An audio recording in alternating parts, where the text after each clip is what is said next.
Bipolar politics எனப்படும் இருதுருவ அரசியல் போட்டிகளில் வாங்கிய வாக்கு சதவீதத்தை பார்ப்போமா? 1951 காங்கிரஸ் 152 இடங்கள், சிபிஐ 62, அப்பொழுது திமுக போட்டியிடவில்லை. 1957 காங்கிரஸ் 151, சிபிஐ 25, திமுக 15.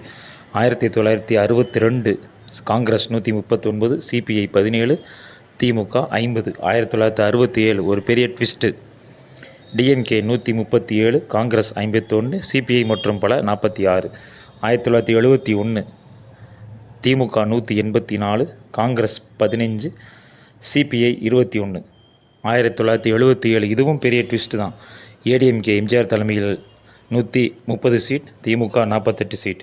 1980 மீண்டும் அதிமுக 129 சீட், திமுக 37 சீட். 1984 அதிமுக 132 சீட், திமுக 24 சீட்.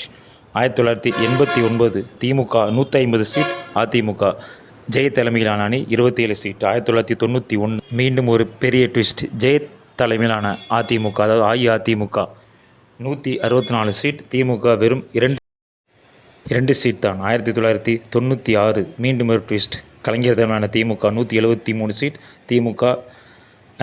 அதிமுக வெறும் 4 சீட். 2001 திமுக 31 சீட், அதிமுக 132 சீட். 2006 யாருக்கும் பெரும்பான்மை இல்லாதது. திமுக 96 சீட், அதிமுக 61 சீட். அப்பொழுது திமுக பாமக உதவியோடு ஆட்சி அமைத்தது. மீண்டும் 2011 திமுக 23 சீட், அதிமுக 150 சீட். 2016 திமுக 89, அதிமுக 136. 2021 திமுக 133.